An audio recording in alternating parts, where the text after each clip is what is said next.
নমস্কার বন্ধুরা, কেমন আছো? আশা করছি ভালো আছো। আমিও ভালো আছি, তোমরা সবাই ভালো থাকো এটাই আশা করছি। আর আজকে না দেখো না, আজকে একটা রেসিপি নিয়ে আসলাম। আজকে এটাকে বলো তো কি, দেখে তো বোঝা যাবে না। আর রান্নাটা এত সুন্দর হয়েছিল। এই যে এখন দেখো, এটা না হলো কাঁকড়া।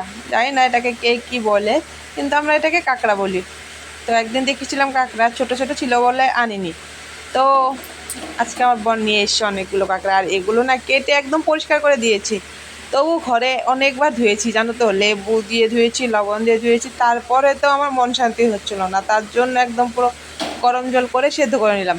সেদ্ধ করে গরম জলটা ফেলে দিলাম। হ্যাঁ জানি জানি, এটা গরম জলে ফেলে দেওয়াটা ঠিক হয়নি, কিন্তু কিছু করার নেই, মনটা শান্তি হচ্ছিল না, কেমন একটা লাগছিল দেখতে, তার জন্য আমি গরম জল করে ফেলে দিয়েছি, উপায় নেই আর।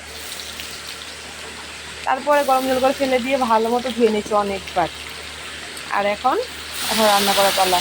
তারপরে কড়াতে দিলাম তেল, দিয়ে দিলাম দুটো শুকনো লঙ্কা, তারপরে অনেকটা পরিমাণে পেঁয়াজ কুচি আর চেরা লঙ্কা, এগুলো দিয়ে এখন পেঁয়াজটা এগুলো আলাদা করে হালকা একটু ভেজে নিলাম। তারপরে এই তো সেদ্ধ করা কাঁকড়াটা দিয়ে দিলাম, দিয়ে নুন দিয়ে, নুনটা স্বাদ মতো দিয়ে, তারপরে অনেকটা টাইম নিয়ে ভালো করে নাড়াচাড়া করে ঢেকে দিয়েছিলাম। ঢাকনা খুলে দেখো না, আজ কমে 10 মিনিট মতো রেখেছিলাম, তারপরে ঢাকনা কমে প্রায় মজে এসছে না। তারপর আর কি, এই তো টমেটোটা কেটে রেখেছিলাম, টমেটোটা দিয়ে দিলাম। আমি দুটো টমেটো দিয়েছি। টমেটোটা দিয়ে ভালো করে নাড়াচাড়া করে নিচ্ছিলাম, তারপর দিয়ে দিলাম হলুদ। আবার এটাকে এখন ভালো কষাতে হবে। তার মানে কি, একটা একটা মশলা দিয়ে আমি একটু একটু ভেজে নিচ্ছিলাম। মানে অনেকটা টাইম নিয়ে রান্না করেছিলাম, কাঁকড়া পুরো 1.5 ঘন্টা মতো লেগেই ছিল।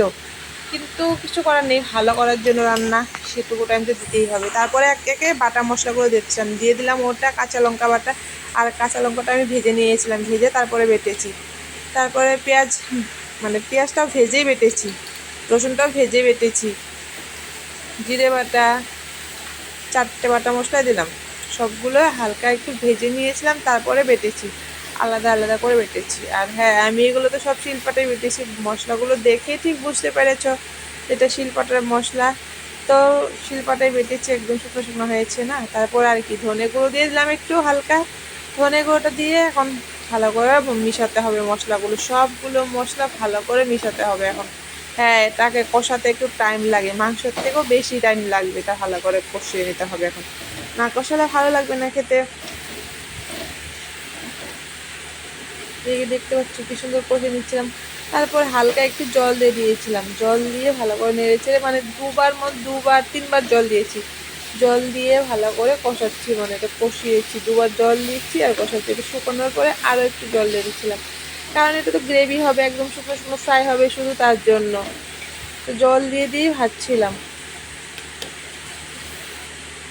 এদিকে দেখতে পাচ্ছ না, একদম লাগছে না মাংসের মতো, কষা মাংস হয়ে গেছে মনে হচ্ছে না।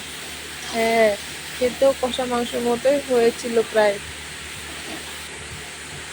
তারপরে একটু শুধু লঙ্কা গুঁড়ো, শুধু এটা ঝালের জন্য না, লালের জন্য, যেহেতু আমি কাঁচা লঙ্কা বাটা দিয়ে চিড়ে দিয়েছি, তো দরকার হয়নি সেরকম, একটু লঙ্কা দিয়ে দিয়েছিলাম। তারপরে আবার ভেজে জল দিয়ে একটু লেবুর রস দিয়ে দিলাম, লেবুর রস দিয়ে গরম মশলা দিয়ে দিলাম, গরম মশলা, গুঁড়ো গরম মশলাটাই আমি দিয়েছি। দিয়ে দিয়ে দেখুন আবার ফ্রাই করছি, এটাকে এখন আবার ভাজছি ভালো করে, একদম ভাজতে ভাজতে জলটা একদম শুকিয়ে গেছে দেখতে পাচ্ছ। তারপরে আমি নামিয়ে নিলাম, দেখতে পাচ্ছ না এত সুন্দর হয়েছে, কি বলবো, সেরা রাঁধুনি হতে পারিনি, ঠিক আছে, সেটা আমি মেনে নিয়েছি যে সেরা রাঁধুনি আমি না, কিন্তু মাঝে মাঝে আমার রান্নাটা খেতে খুবই ভালো হয়, বিশ্বাস করো। আর বিশ্বাস করো কি না করো, তোমরা একবার এরকম করে বানিয়ে খেয়ে তারপরে বলো সত্যি বলেছি কি না মিথ্যে, কি টেস্ট হয়েছিল কি না। সত্যি বলছি, আমি অনেকটা টেস্ট হয়েছিল, তোমরা একবার বানিয়ে খেয়ে তারপরে বলবে হ্যাঁ আমার কথাটা সত্যি বলেছিলাম আমি।